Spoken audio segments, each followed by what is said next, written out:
अजित पवारांच्या अपघाताच्या प्रकरणामध्ये डीजीसीएची भूमिका ही अगदी पहिल्या दिवसापासून संशयास्पद आहे असं रोहित पवारांनी म्हटलंय।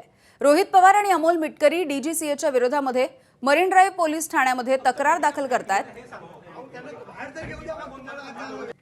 तर ही थेट लाईव्ह दृश्य आपण बघतो आहोत।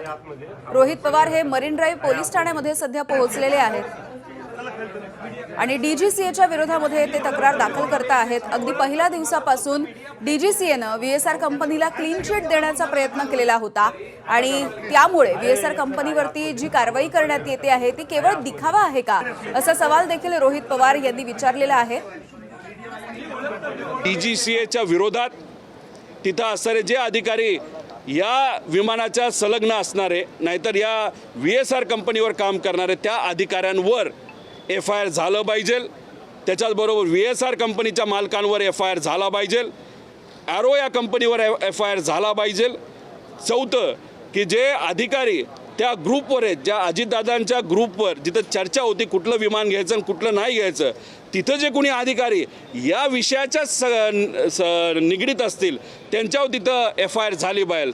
आणि एक अननेम्ड एफआयआर ही क्रिमिनल जे आपण त्याला कॉन्स्पिरसी म्हणतो ह्याच्या मागे घातपात हा विषय आहे, त्यामुळे त्या व्यक्तीवर सुद्धा तिथं एफआयआर झाली पाहिजे। तर हा घातपाताचा मुद्दा आहे अशा पद्धतीचा संशय रोहित पवार हे वारंवार व्यक्त करताना दिसत आहेत। आतापर्यंत त्यांनी 2 मोठ्या पत्रकार परिषदा देखील घेतल्या ज्यामध्ये त्यांनी वेगवेगळ्या पद्धतीचं प्रेझेंटेशन देखील सादर केलेलं होतं आणि आता रोहित पवार हे थेट मरीन ड्राइव्ह पोलीस ठाण्यामध्ये दाखल झालेले आहेत। त्यांनी मुख्यमंत्री उपमुख्यमंत्र्यांना देखील आवाहन केलेलं आहे की या संपूर्ण प्रकरणामध्ये तुम्ही लक्ष घालावं असं। त्यामुळे डीजीसीएच्या विरोधामध्ये सध्या रोहित पवार हे आक्रमक होत आहेत आणि सध्या रोहित पवार हे एफआयआर दाखल करण्यासाठी मरीन ड्राइव्ह पोलीस स्टेशनमध्ये दाखल झालेले आहेत। वेदांत नेब आमचे प्रतिनिधी आपल्याला या संदर्भातली माहिती देतील। वेदांत, ज्या प्रकारे त्यांनी थोड्या वेळापूर्वीच प्रतिक्रिया दिली, त्यांचं असं म्हणणं आहे की जे ऑडिट झालं, ऑडिट नंतर या संबंधित कंपनीचे विमानांची उड्डाणं बंद करण्यात आली आणि आता या सगळ्याची जबाबदारी सुद्धा ही त्यांची होती आणि त्यामुळे डीजीसीए अधिकाऱ्यांविरोधात गुन्हा दाखल करावा, त्यासोबत व्हीएसआर कंपनी यांच्यावर गुन्हा दाखल करावा आणि त्यासोबत मंत्रालयातील जी अधिकारी आहेत एरो कंपनीचे त्यांच्यावर गुन्हा दाखल करावा अशी मागणी खरं तर मरीन ड्राइव्ह पोलीस स्टेशनमध्ये आपण बघतोय की रोहित पवार करताना पाहायला मिळतात। रोहित पवार त्यासोबतच याच भूमिकेशी रोहित पवार सोबत असलेले अमोल मिटकरी, त्यासोबत आमदार संदीप क्षीरसागर हे आणि इतर जे राष्ट्रवादी काँग्रेसचे पदाधिकारी आहेत ते मरीन ड्राइव्ह पोलीस स्टेशनला पोहोचलेले आहेत आणि आपण बघतोय खरं तर मागणी हीच केली जाते की तातडीनं या सगळ्या संदर्भात गुन्हा हा मरीन ड्राइव्ह पोलीस स्टेशनमध्ये दाखल व्हावा। पोलिसांशी ते चर्चा करतायत, वरिष्ठ पोलीस अधिकारी सुद्धा मरीन ड्राइव्ह पोलीस स्टेशनमध्ये आलेले आहेत आणि या सगळ्या चर्चेनंतर नेमका पोलीस काय निर्णय घेतात, खरंच या सगळ्या संदर्भात गुन्हा दाखल होतो का हे पाहावं लागेल।